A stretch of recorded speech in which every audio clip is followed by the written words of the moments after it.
Today we will be discussing some questions, important questions of first unit of microeconomics of class 11,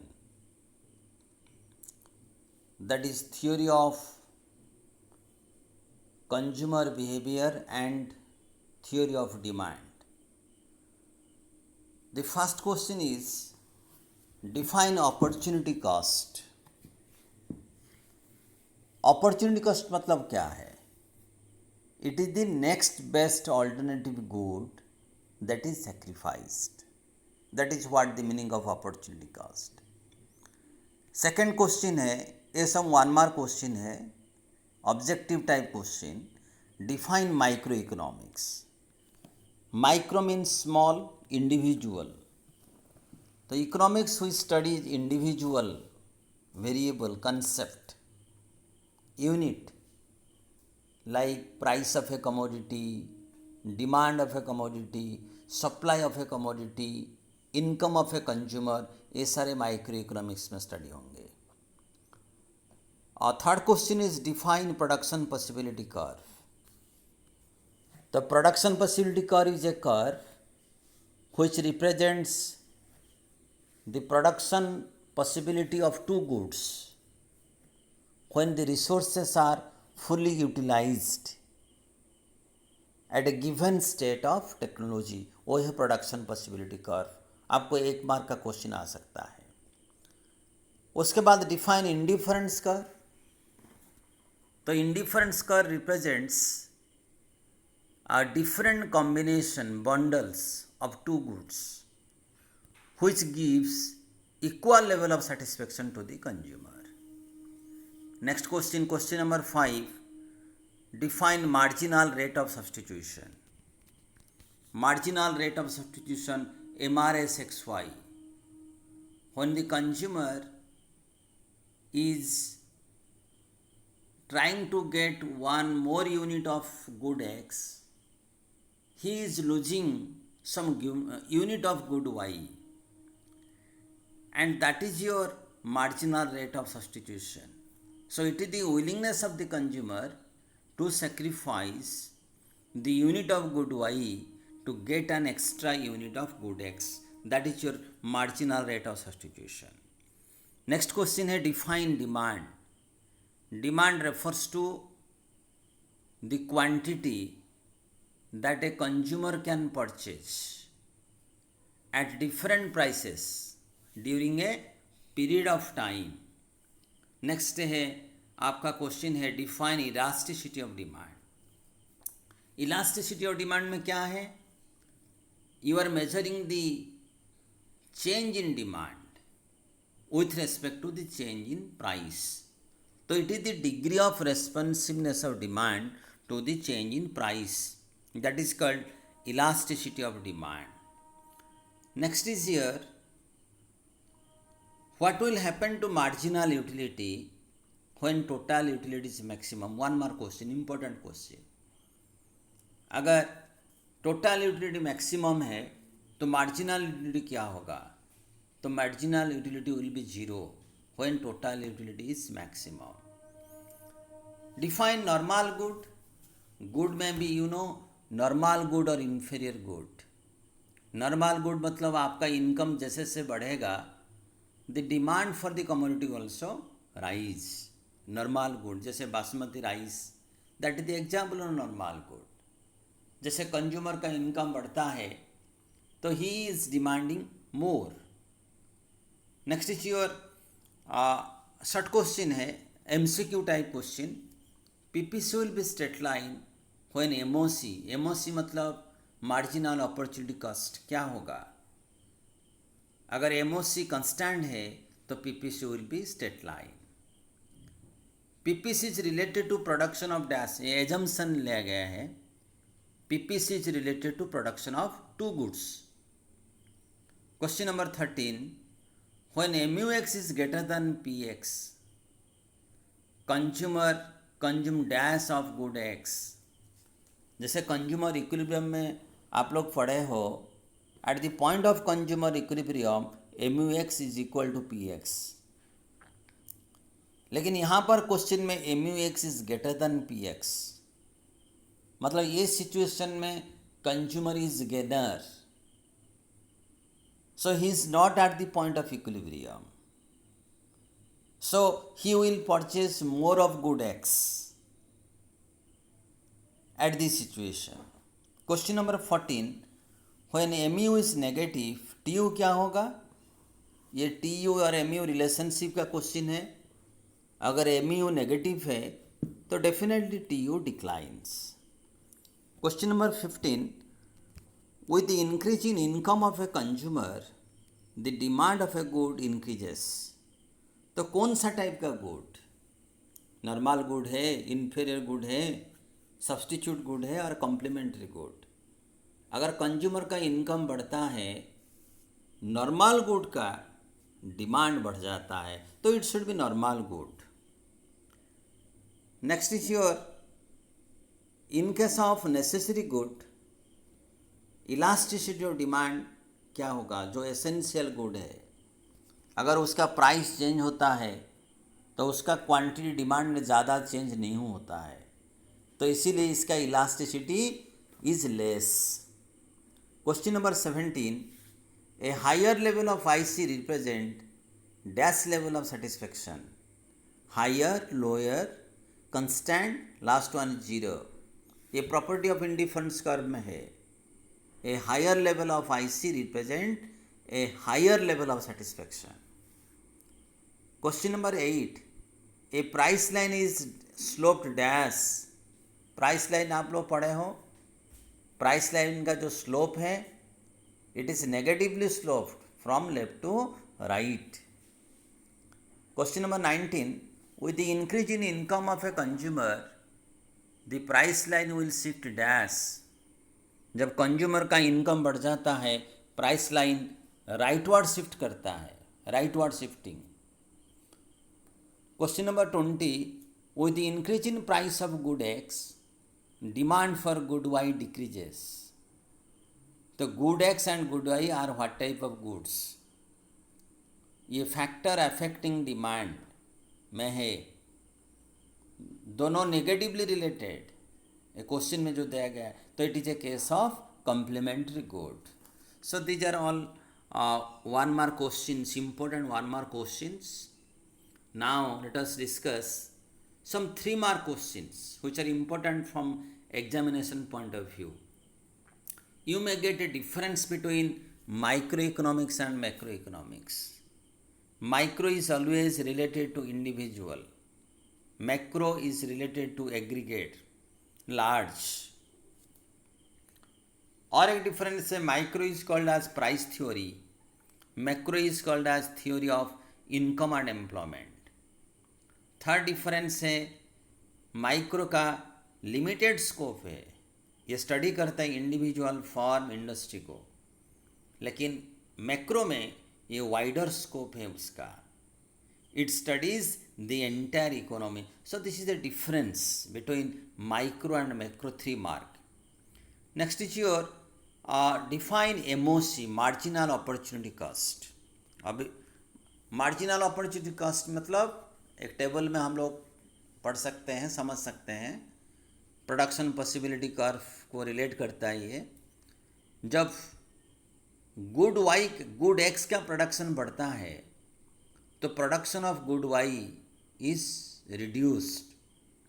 आप table में देख सकते हो, x का प्रोडक्शन 1 यूनिट बढ़ता है, लेकिन वाई 0 में 15 था, अभी एक्स 1 में वाई 14 हुआ, तो वाई का एक यूनिट रिड्यूस हुआ, तो MOC is 1, delta Y by delta X. Delta मतलब change in Y, delta X मतलब चेंज इन एक्स। जो 14 में 12, डेल्टा वाई 2 और डेल्टा एक्स 1, तो इट इज़ 2, एमओसी इज़ 2। उसके बाद 12 to 9, डेल्टा वाई 3, एक्स में 1 चेंज हुआ, 3/1 equal to 3। Then 9 to 5, delta Y 4 और good X delta X 1, 4/1 is equal to 4। Table आप देख सकते हो, डेल्टा वाई 5205, डेल्टा एक्स 1, तो 5/1 is equal to 5। So this is how you can calculate MOC. उसके बाद आपका और एक शॉर्ट क्वेश्चन आ सकता है, that is your difference between positive economics and normative economics. Positive economics जो है it is related to fact, data. Normative economics it is related to suggestion, क्या होना चाहिए, that is normative economics. Positive it is based on data, cause and effect relationship को study करता है। आप screen में देख सकते हो what is the difference. It deals with what is positive economics, normative में व्हाट ऑट टू बी। इस पॉजिटिव में नो वैल्यू जजमेंट, इसमें वैल्यू जजमेंट है। नंबर 3 में positive economics verified from the fact, normative में it is not verified from the fact. ये सारे positive and normative economics का डिफरेंस है। 3 मार्क क्वेश्चन यू में find. One more question you find, explain the effect of change in price of a given good on the demand of its substitute good। जब substitute good मतलब one good can be substituted in place of another। You take the example of tea and coffee, both are substituted। अगर market में T का दाम बढ़ा तो coffee का demand पर क्या इफ़ेक्ट होगा। जब टी का दाम बढ़ेगा everybody will substitute coffee in place of tea, तो इसीलिए कॉफ़ी का जो डिमांड है it will rise even if price of coffee is constant. ये रिलेशनशिप है। Normal, next question, explain difference between normal good and inferior good. Normal good मतलब आपका income बढ़ेगा तो इसका जो डिमांड है that will rise. For example basmati rice आप ले सकते हो।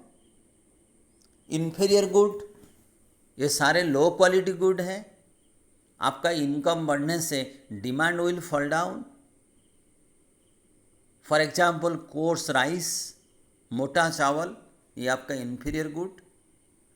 तो नॉर्मल गुड में आपका जो इनकम इफेक्ट है वो पॉजिटिव और इन्फीरियर गुड में it is negative. So these are all 3 mark questions. From this unit you can get 4 mark question also. 4 mark question में आएगा, explain the difference between rotation and shift in production possibility curve. Shift in production possibility curve can be shifted rightward or leftward when there is growth of resources।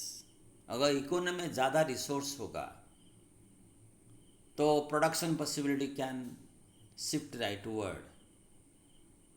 when there is improvement in technology तो production possibility curve rightward shift होगा।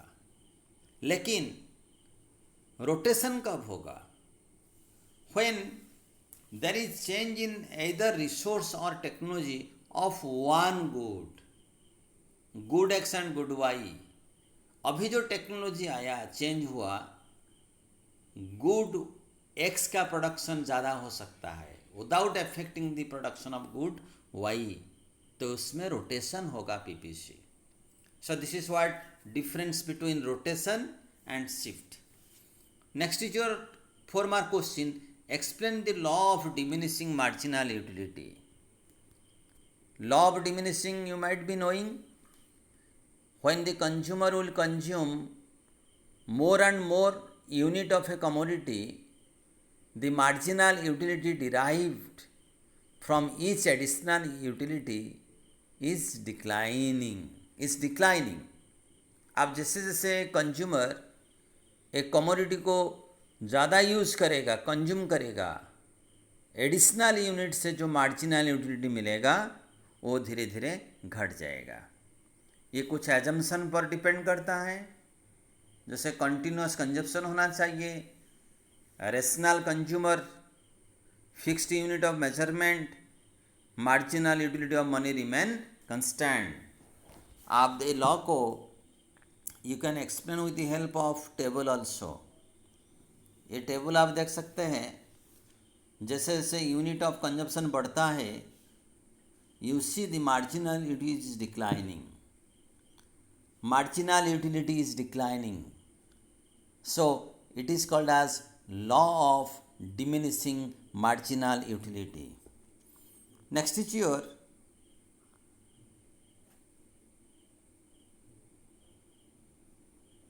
explain the property of indifference curve. This is also an important question. Properties of indifference curve. Indifference curve has certain properties. जैसे number 1 में it is negatively sloped from left to right, because when the consumer is consuming more unit of good X, he is reducing the consumption of good Y. Second property, indifference curve is convex to origin due to diminishing marginal rate of substitution. Number 3, higher indifference curve represent higher level of satisfaction. Number 4, two indifference curve cannot intersect each other. And जो 5th number property है, indifference curve need not be parallel. 2 indifference curve parallel होने का कोई ज़रूरत नहीं है। ये हो गया प्रॉपर्टी। नेक्स्ट क्वेश्चन है आपका law of demand with a table. Law of demand ये अल्फ्रेड मार्शल का लॉ है। Law tells that other thing remaining constant with the increase in price of a commodity, its quantity demand decline and vice versa. You can see here the table. आप table में देखो, जैसे जैसे price बढ़ रहा है quantity demand is falling. So this is what the law of demand. और एक क्वेश्चन आ सकता है from the topic elasticity of demand. Factor affecting elasticity of demand. तो elasticity of demand of a commodity depends on which factor. Number 1 में है nature of the commodity. जैसे जो लग्जरी है, गुड में भी नेसेसरी, कंफर्ट और लग्जरी. जो नेसेसरी गुड होते हैं प्राइस बढ़ने का बाद भी लोग उसको खरीदते हैं, उसका डिमांड ज़्यादा घटता नहीं है, तो इट इज़ लेस इलास्टिक जो necessary goods.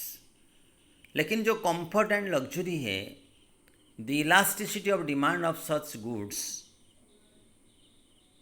Is more elastic. Second point, availability of close substitute. जो गुड का सब्सटीट्यूट है, so demand of such goods are more elastic. आप सॉल्ट का एग्जाम्पल ले सकते हो. Salt is having no substitute. Price बढ़ने का बाद भी आपको सॉल्ट खरीदना पड़ेगा, उसका डिमांड ज़्यादा घटेगा नहीं, तो इसीलिए सॉल्ट हो गया लेस इलास्टिक. सो जो गुड का सब्सटीट्यूट गुड नहीं है, that is less elastic. Next point, proportion of income spent. कुछ ऐसा गुड्स है, बहुत सारे गुड्स है जिसमें हम लोग कम खर्च करते हैं, जैसे मैच बॉक्स, पेन का रिफिल.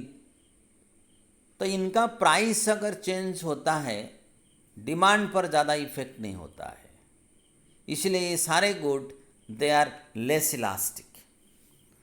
और लास्ट पॉइंट है आपका time period. For longer period elasticity is high. इसमें डिमांड ज़्यादा चेंज होगा लॉन्ग पीरियड में, लेकिन शॉर्ट पीरियड में जो डिमांड है उसका जो इलास्टिसिटी वो कम होता है. So these are factor affecting elasticity of demand. अभी 4 मार्क क्वेश्चन हम लोग डिस्कशन कर लिए. अभी here we can get some 6 mark question also. 6 mark question में आपको आ सकता है explain the concept of consumer equilibrium using indifference curve approach. जैसे फर्स्ट यूनिट में जो कंज्यूमर इक्विलिब्रियम है 3 कैटेगरी का है. Consumer equilibrium in case of one commodity through utility analysis. Second one consumer equilibrium through 2 commodity in case of 2 commodity through utility analysis, जिसको आप law of इक्विमार्जिनल utility बोलते हैं. Third one consumer equilibrium through indifference curve analysis. तो यहाँ जो question आप देख रहे हो this is about consumer equilibrium through indifference curve analysis. Through indifference curve analysis इसका जो कंडीशन है, कंज्यूमर इक्विलिब्रियम कहाँ पर होगा? इक्विलिब्रियम मतलब कौन सा पॉइंट जहाँ कंज्यूमर को सबसे ज़्यादा सेटिस्फेक्शन मिलेगा. उसका कंडीशन क्या है? At the point of equilibrium MRSXY is equal to PX/PY. Second condition at the point of consumer equilibrium IC must be convex to origin. Then you can explain it through the diagram. Next एक question आएगा आपका difference between change in quantity demand and change in demand. Change in demand in previous slide में हम लोग discussion किए हैं with diagram. Change in demand and change in quantity demand. जो change in demand है इसमें आपका प्राइस कांस्टेंट रहेगा. डिमांड बढ़ सकता है, डिमांड घट सकता है due to other factor other than price. अगर कंज्यूमर का इनकम चेंज हुआ, price of complementary good change हुआ, price of substitute good change हुआ, देन चेंज इन डिमांड हो सकता है. लेकिन चेंज इन क्वांटिटी डिमांड क्या है? चेंज इन क्वांटिटी डिमांड में ये लॉ ऑफ डिमांड को फॉलो करता है. अगर प्राइस चेंज होगा क्वांटिटी डिमांड चेंज होगा. वो है आपका concept of change in quantity demand. Change in quantity demand में आपका एक्सटेंशन इन डिमांड आएगा, कंट्रैक्शन इन डिमांड आएगा. लेकिन चेंज इन डिमांड में आपका इंक्रीज इन डिमांड आएगा एंड डिक्रीज इन डिमांड आएगा. So change in demand is related to shifting of demand curve and change in quantity demand it is related to movement along the demand curve. This is one important question. So these are all the important questions from unit 1